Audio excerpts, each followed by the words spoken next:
Channel पर जो भी वक्ता ने कहा वो उसकी अपनी राय है, जिसकी पुष्टि सीधी नेशन बात न्यूज़ करें कि इंडिया वोट नहीं का करता। धन्यवाद। जहां हमारी इच्छा होती है हमें वोट देना होता है और वो वोट वहां नहीं जाता है।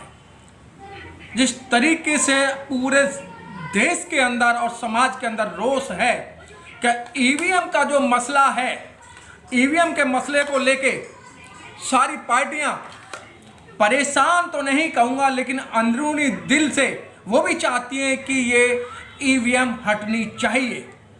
और हमारे बीच में CS भंडारी साहब, जिन्होंने जो रिटायर्ड प्रिंसिपल हैं, जिन्होंने अपने टाइम में बहुत चुनाव कराए हैं, उस समय की भी बात है जिस समय बैलेट पेपर से चुनाव होता था और आज ईवीएम से चुनाव हो रहा है।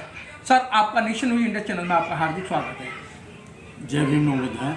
सर, इस समय ईवीएम का पूरे देश के अंदर एक मसला चला हुआ है, ईवीएम हटाओ, संविधान बचाओ, ईवीएम हटाओ, देश बचाओ, ईवीएम हटाओ, समाज बचाओ। तो सर, क्या सिलसिला है? लगता है आपको ईवीएम में कोई गड़बड़ हो सकती है?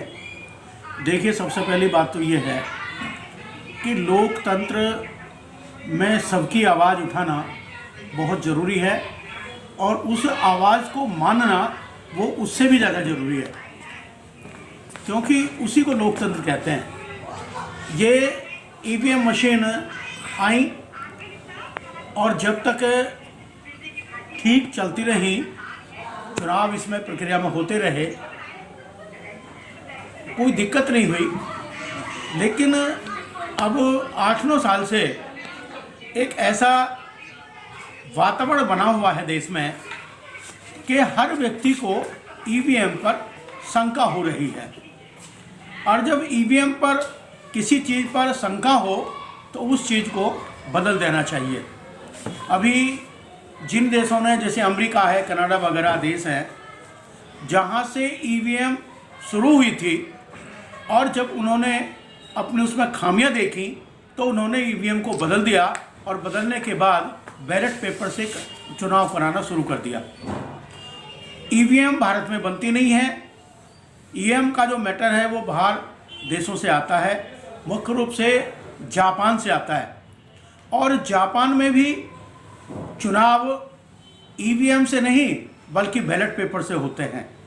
अभी एक न्यूज़ मैं सुन रहा था तो उसमें ये था कि भाई ईवीएम में जो पर्टिकुलर्स लगते हैं तो उसमें हेरा फेरी हो सकती है।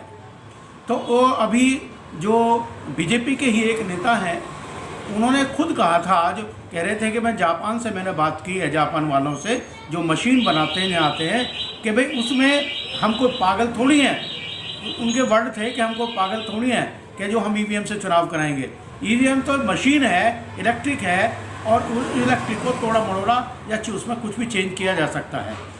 तो इसलिए उनका वर्ड है, और वो बीजेपी के व्यक्ति हैं जिन्होंने ऐसे वर्ड जापान से बात करके किए हैं। सर, यही मैं आपने बीजेपी का नाम लिया तो मैं आपको रोकूंगा कि जिस समय कांग्रेस ईवीएम को लेके आई थी तो बीजेपी के जो शीर्ष स्तर के नेता हैं उन्होंने कहा भाई ईवीएम हैंग हो सकती है, ईवीएम में गड़बड़ हो सकती है। देखिए, जब कांग्रेस की सरकार थी और ईवीएम से चुनाव होते थे तो उस समय जो बीजेपी के लोग उठाते थे वो इतनी जो टेक्नोलॉजी है इतनी ज़्यादा बदनाम नहीं थी। धीरे धीरे अब जो बदनाम होने शुरू हुआ है, ये 10 साल से ये बदनाम होना शुरू हुआ है। और जब से ये मोदी सरकार आई है तभी से लोगों ने आक्षेप करना शुरू कर दिया है।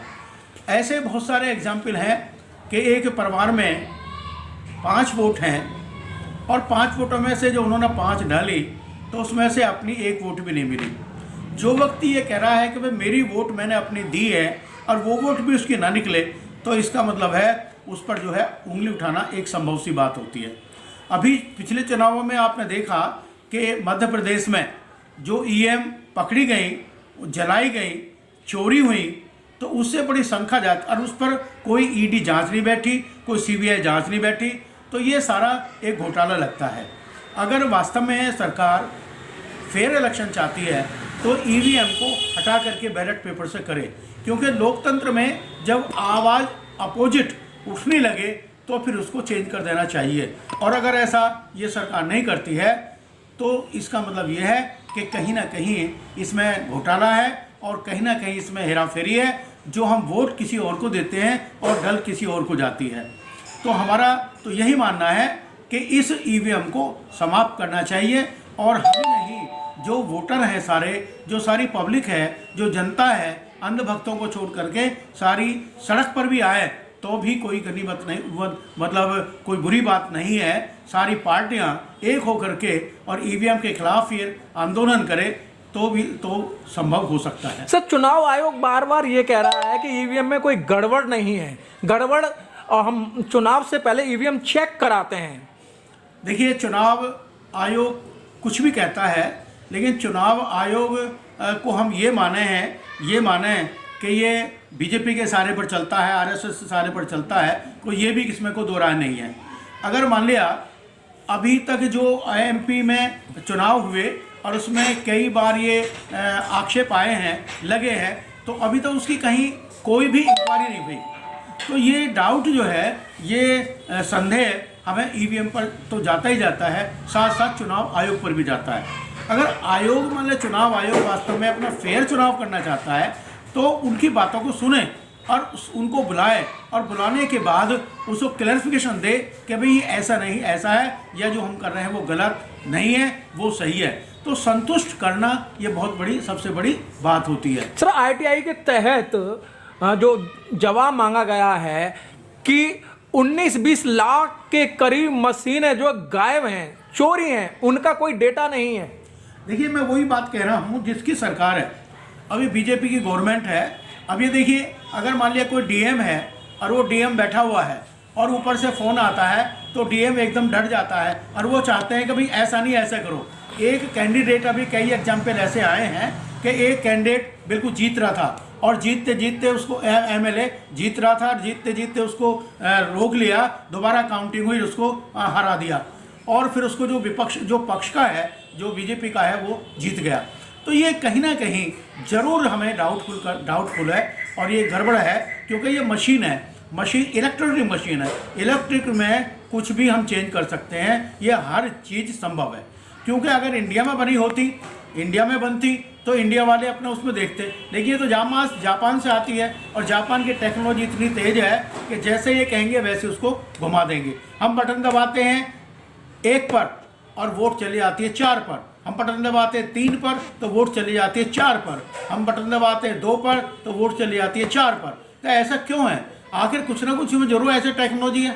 अगर नहीं है तो चुनाव आयोग जगह जगह मीटिंग ले, सारी पार्टियों को बुलाए और सारी पार्टियों को बुला करके उसे कंसल्ट करे और अपना क्लैरिफिकेशन दे। अगर वो सच है तो अभी तो कुछ होगा। तो इसलिए जो ईवीएम है उसमें कहीं ना कहीं गड़बड़ है और ये हेरा फेरी है, जिससे चुनाव पे इफेक्ट पड़ता है। अभी 3 राज्यों में चुनाव हुए, सारा सर्वे एक पार्टी के पक्ष में था, कांग्रेस के पक्ष में था, लेकिन जब चुनाव खत्म हुआ, काउंटिंग खत्म हुई, गिनती खत्म हुई, तो सारा जो है एकदम पलट गया और पलटने के बाद बीजेपी 3 राज्यों में जीत गई। तो इसमें कहीं ना कहीं जो है एक हमें डाउट होता है और जब तक इस डाउट को नहीं दूर करेंगे तो लोकतंत्र खतरे में है और लोकतंत्र खतरे में तो संविधान खतरे में है और संविधान खतरे में तो हमारा समाज खतरे में है। ये हम हो सकता है सर पूरे 100 साल पीढ़ी पीछे, वर्ष पीछे पहुंच जाए। सर, बार बार यही बात हो रही है, चुनाव आयोग मशीन तो हाथ में देता है लेकिन वो कहता है कि मदरबोर्ड को आप चेंज नहीं करेंगे। यही है ना, और जो कुछ चेंजिंग होने वाला है वो मदर बोर्ड में ही है जी, उसी में तो सारा कुछ है। भाई मैंने अभी देखो, दोबारा मैं रिपीट कर रहा हूं, अगर मान लिया चुनाव आयोग, चुनाव कमीशन जो है वो फेयर है तो वो सारे दलों की मीटिंग बुलाए और उसमें बैठ करके बात करे, या जो नेता आंदोलन कर रहे हैं उनको बुलाए, उनसे बात करे, तभी तो क्लैरिफिकेशन होगा। और जब वो क्लैरिफिकेशन तो करना नहीं चाहता, मुंह जबानी करना चाहता है, अभी दबाव आ जाता है ऊपर से तो सारे लोग दब जाते हैं, उसकी बात कहने लगते हैं। तो यहाँ जो लोकतंत्र है वो एक तंत्र का चक्कर है, राजतंत्र का, और राजतंत्र के रूप में बैठा हुआ है, जो ऊपर से आदेश आता है उसको मान लिया जाता है। सर, आप जैसे बुद्धिजीवी लोग ही तो ईवीएम पे क्वेश्चन मार्क कर रहे हैं, लेकिन जो पार्टियां थोड़ा सा बोलते हैं फिर उसके बाद चुप हो जाती हैं। अगर पार्टियों को लगता है ईवीएम में गड़बड़ है तो चुनाव का बहिष्कार क्यों नहीं करते हैं, चुनाव आयोग का बहिष्कार क्यों नहीं करते हैं? नहीं, चुनाव आयोग का बहिष्कार करने से तो कोई फायदा भी नहीं है, क्योंकि अभी आपने देखा उसमें बांग्लादेश में अभी वो जो प्रधानमंत्री जीती हैं, जो विपक्षी दल थे उन्होंने चुनाव आयोग उन्होंने बहिष्कार किया। अब बहिष्कार करने का क्या मतलब हुआ, वो ज़्यादा से ज़्यादा सीटें जीत गई ना बांग्लादेश में अभी। और अगर मान लिया चुनाव का बहिष्कार करेंगे तो चुनाव ये जरूर कराएंगे, और जरूर कराएंगे तो फिर ये रह जाएंगे, बीजेपी रह जाएगी सारी, वही वोट देगी। तो उसमें चुनाव करने का बहिष्कार से तो कोई मतलब नहीं होता। अभी आपने देखा कि 146 MP 2-3 दिन में निकाल दिए, और निकालने के बाद 2-3 वो अध्यादेश पास कर दिए और अगले दिन ही लोकसभा जो भंग कर दी। तो ये तरह के लोकतंत्र जो है बिल्कुल खतरे में है, ये दादागिरी है और ये अनैतिक जो कार्य है वो हो रहा है।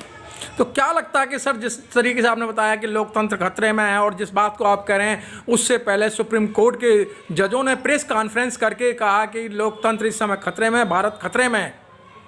देखिए, श्रीमती इंदिरा गांधी ने इमरजेंसी लगाई थी, और इमरजेंसी लगाई उन्होंने अपने हिसाब से लगाई। तो इन लोगों ने उस इमरजेंसी का आज तक भी उसका विरोध कर रहे हैं। लेकिन आज देश में अघोषित इमरजेंसी है, अघोषित। पहले तो इंदिरा गांधी ने तो घोषित इमरजेंसी लगाई थी, लेकिन आज अघोषित है। जो भी बढ़ता है, अभी आप रोज पेपर में देखते हैं, जो विपक्ष के MLA हैं, MP हैं, उनके घर ही छापे क्यों पड़ते हैं, उनको ED क्यों जाती है, CBI रेड उनकी क्यों पड़ती है। और जो इसके पक्ष के हैं, जिन राष्ट्रों में, जिन प्रदेशों में इसकी सरकार है बीजेपी के मुख्यमंत्री हैं, उनके यहाँ MLA MP हैं, उनके यहाँ छापे क्यों नहीं पड़ रहे? क्या वो सारे ईमानदार हैं? क्या जो विपक्ष है, क्या वही बेईमान है? लेकिन इनको ये लगता है कि जो विपक्ष का लोग पावरफुल है, जिसके पास वोट बैंक है, उसके यहाँ छापा मार दो, उसको बदनाम करो।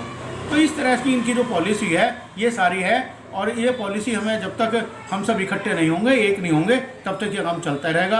और इसी तरह से 2024 में अगर इन्होंने सबने इकट्ठे नहीं हुए तो फिर वही हाल होगा, फिर वही ये बीजेपी सरकार आ जाएगी। और बीजेपी सरकार एक बार दोबारा आने के बाद ये लोकतंत्र को ख़त्म ही कर देंगे, और यहाँ राजतंत्र स्थापित हो जाएगा।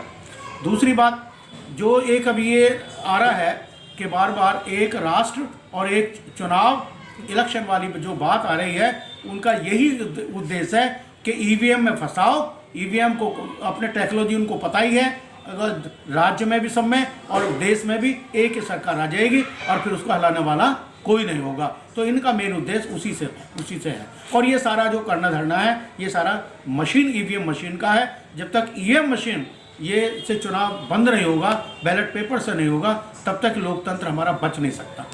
सर, चलते चलते उस समाज को क्या आप संदेश देना चाहते हैं, क्योंकि आपका संदेश की वैल्यू है और आपसे करोड़ों लोग जुड़े हुए हैं जो बौद्ध धर्म को मानते हैं, बौद्ध परिवार के जो लोग हैं, करोड़ों लोग आपसे जुड़े हुए हैं। तो EVM के संदर्भ में क्या संदेश देना चाहते हैं? देखिए, EVM के संदर्भ में हमारा तो यही संदेश है कि जितना भी ये आंदोलन चल रहा है, हम सभी लोग मिलके उस आंदोलन में अपना हाथ बटाएं, उनका सहयोग करें, और एक ना एक दिन EVM जब सब लोग सड़क पर उतरेंगे तो EVM बंद होगी, इलेक्शन होगा बैलेट पेपर से, और लोकतंत्र बच सकता है। तो हम सभी का उद्देश्य ये है कि सभी लोग, सभी पार्टियां और सभी सामाजिक जो कार्यकर्ता हैं या हमारे संघ हैं, सभी इसका मिलकर विरोध करें, तभी कुछ हो सकता है, तभी संभव है।